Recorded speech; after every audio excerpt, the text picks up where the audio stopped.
దేవునికి మహిమ కలుగును గాక. ప్రభునందు ప్రియా దేవుని సంగమా, దేవుని బిడలారా, ప్రభు పేరట మీ అందరికి వందనాలు. మరణాథా. ప్రియులారా, సాయంకాల సమయంలో కొత్త అంశము, మరి సుమారు 10 ప్రసంగాలు కలిగిన అంశములు మీ ముందుంచాను.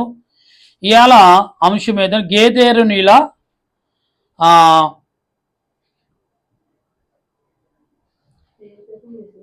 గేదేరునిల దేశపు మిషనరీలు అంటే ఒక ప్రాంతము ప్రజలు ప్రవక్తలుగా ఉన్నవారని దేవుడు ఇక్కడ చెప్తున్నాడు. ఆ మాటలను బట్టి ప్రార్థన చేద్దాం.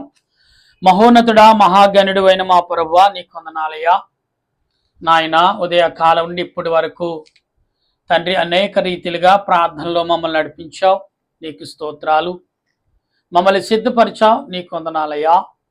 ఈ సాయంకాల సమయంలో ప్రభా, నేను ప్రార్థిస్తుండగా, నేను స్తుతిస్తుండగా, నేను ఆరాధిస్తుండగా, నేను గణపరచుచుండగా నీ ఆత్మ నడిపింపు, నీ సన్నిధి కాపుదల నాకు అందించి మమ్మల్ని సిద్ధపరచుమని త్రియేక దేవా, నీ కొందనాల దేవా, నీ బిడ్డలతో మాట్లాడటకు నీ దాసుడి నన్ను నిలబెట్టినందుకు వందనాలయ్యా. నిలబడింది నేనే గాని మాట్లాడేది నీవే. ఎందుకంటే నేను మాట్లాడితే ఎవరికి అర్థము కాదు ప్రభా. గనుక నాలో నీ ఉండి నీ బిడ్డలతో మాట్లాడండి. నీ దాసుడి నన్ను నీ సిలువు చాటుని మరుగుపరచండి. నా కంఠస్వరిని బోరుగా వాడుకోమని ఆత్మరక్షణకర్త అయిన దేవదేవుని నామమున అడిగి ప్రార్థన చేస్తున్నాను పరమ తండ్రి. ఆమేన్. మన తండ్రి అయిన దేవుని సహాయము తోడుగా ఉండి ముందుకు నడిపించును గాక. ఆమేన్. ప్రభునందు ప్రియా దేవుని బిడ్డలారా, దేరేనుల మరి మిషనపు, మరి ఇక్కడ అనగా దేరేరుపుల జనము అనే మాటను మనకు కనబడుతుంది. అంటే ఒక పట్టణ ప్రజలు ప్రవక్తలుగా ఉండుట.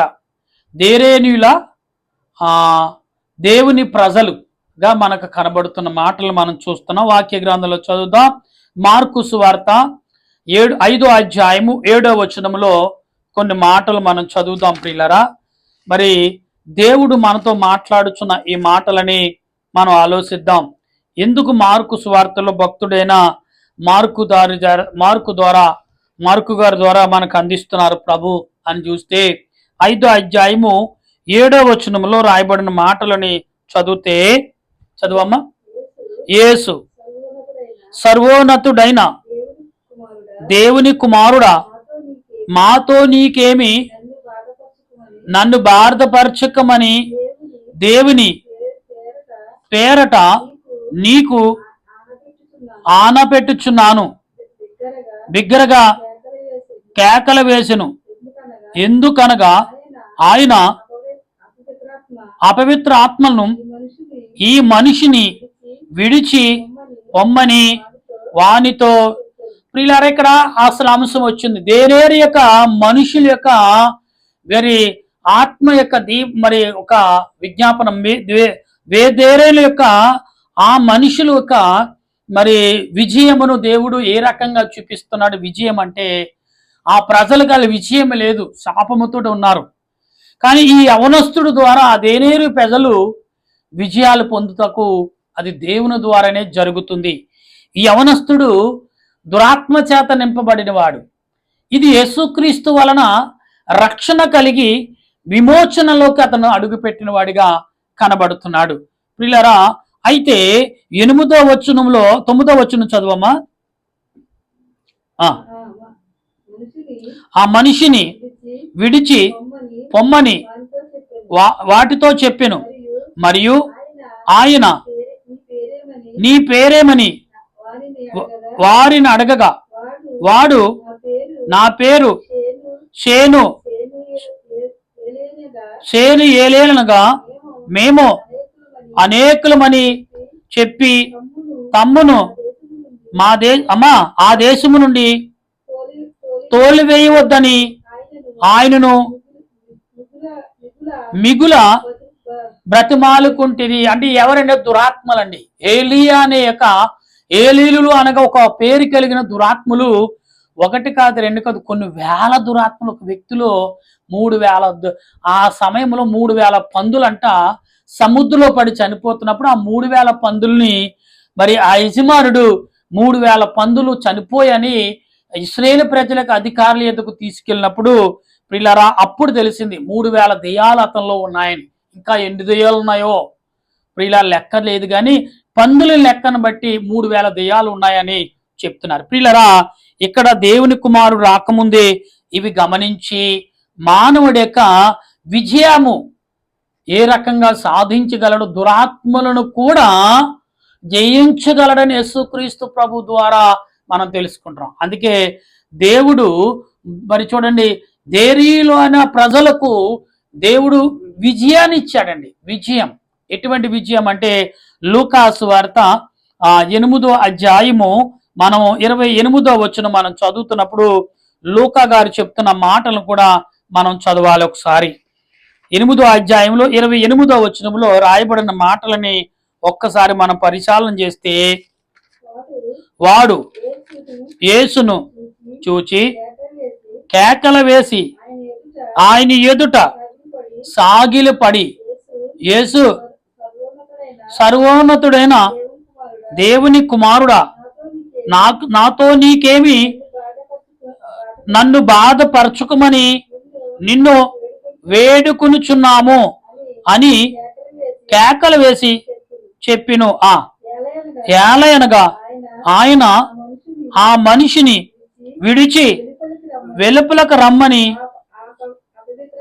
అపవిత్రాత్మలను ఆజ్ఞాపించును. అది అనేక పర్యాయములు వానిని పట్టుచూ వచ్చును. గనుక వానిని గొలుసులతోను కాళ్ళు సంఖ్యలతోను కట్టి కావల ఉంచిరి. గాని వాడు అంధకారములు తంపగా బంధకములు తంపగా దెయ్యములను వాడిని అడవులోనికి తరుముకుని పోయిన. ప్రియులరా చూసారా, అంటే ఇక్కడ కూడా అదే మాటలు రాయబడ్డాయి. దురాత్మ చేత బాధపడిన వాడికి విడుదల కలిగించారు ఎవరంటే యేసుక్రీస్తు ప్రభు. అంటే యేసు నామములో మనం ఏమైతే ఆజ్ఞాపిస్తున్నామో అది విడుదల పొందుతుంది, విజయము పొందుతాం. అందుకనే మనుషులకు కలిగిన విజయము ఈ భూమి మీద దేనికి లేదండి. ఎస్, మనుషులకు కలిగినంత విజయము దేనికి లేదు భూమి మీద. ఒకవేళ ఉంది అంటే అది మనుషులకు దేవుని వల్ల వచ్చే విజయము తప్ప మరొకటి కాదండి. ప్రియులరా, ఈ సాయంకాల సమయంలో దేవుడు నీతో నాతో మాట్లాడుచున్నాడు అంటే దాని అర్థం ఏంటంటే ఆత్మ సంబంధమైన విలువలు మనం కలిగి ఉండాలి, ఆత్మ సంబంధమైన ఆలోచన కలిగి ఉండాలి, ఆత్మ సంబంధమైన మరి ప్రేరేపణ కలిగి ఉండాలి, ఆత్మ సంబంధమైన ఉద్దేశాలు కలిగి మనం జీవించాలి. అప్పుడే మనకు విజయములు వస్తున్నాయి. కావేరు అనే పట్టణములో ఈ మనుషుడు జీవిస్తున్న యవనస్తుడును మనుషుడిగా ఉన్నప్పుడు అతడికి విజయము దేవుడిచ్చాడు. ఎవరి వల్లంటే యేసు ప్రభు 3.5 సంవత్సరాల్లో మొదడుగా భయంకరమైన పట్టిన 1 కాదు 2 కాదు 3000 దెయ్యాలు పట్టిన యవనస్తుడిని చిన్ననాటి నుండి బంధకములో ఉన్న సాతానుని విడిపించి అతనికి తన కుటుంబానికి ఆ పట్టణానికి కూడా విజయమనిచ్చాడు యేసు ప్రభు. ఈ రోజున కుమార్తెలారా, కుమారులారా, యవనస్తులారా, నడువయసులో ఉన్నవారులారా, మీరు సాతాను వల్ల శోధించబడుతున్నారు. కానీ మీరు సాతాను కాదు నన్ను శోధించితే నా తల్లిదండ్రులే, నా భర్తే, నా కుటుంబమే, నా బంధుమిత్రులే శోధిస్తున్నారు అనుకుంటున్నారు. కాదు. వారి ముసుగులో ఉండి సాతానుగా నేను శోధిస్తున్నాడు. అది నువ్వు గ్రహిస్తే నీ తల్లిదండ్రులు నీకు కాకపోతారా, నీ తోడ పుట్టిన వారు నీకు కాకపోతారా, నీ అన్నదమ్ములు నీకు కాకపోతారా, నీ రక్త సంబంధులు నీకు కాకపోతారా, కానీ నీకు కానవాడు నిన్ను వేధిస్తున్నాడు, నీకు కానవాడు నిన్ను బాధ పెడుతున్నాడు, నిన్ను కానవాడు నిన్ను దుఃఖపరుస్తున్నాడు, నిన్ను కానవాడు నీకు మనశ్శాంతి లేకుండా చేస్తున్నాడు, నీకు కానవాడు వచ్చి నిన్ను గందరగోళంలోకి నెట్టేస్తున్నాడు, నీకు కానవాడు వచ్చి ఎవరో ఏంటో గుర్తించలేని పరిస్థితుల్లోకి నేను జారగొట్టేస్తున్నాడు. అంటే నీలో ఎవరో ప్రవేశించాడు, అది నీకు కానవాడు.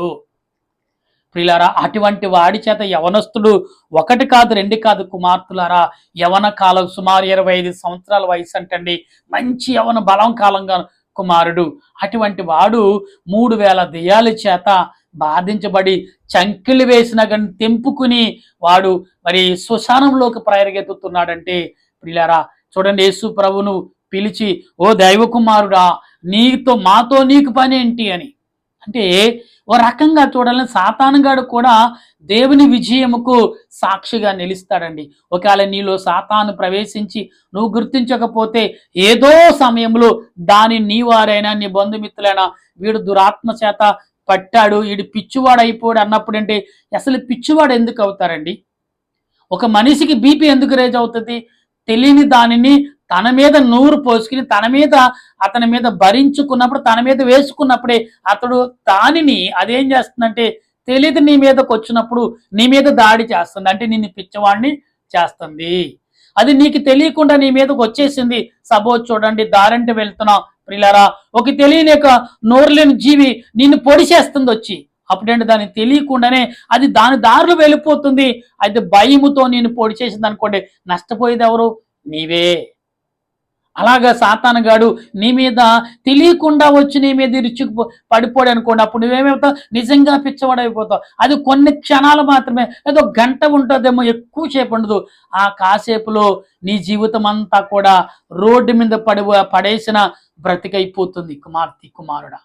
అందుకే మాట్లాడేటప్పుడు ఏమండి మరి ఎవరితోనైనా చూసేటప్పుడు, ఎవరికైనా చెప్పేటప్పుడు చాలా జాగ్రత్తగా ఆలోచించాలి.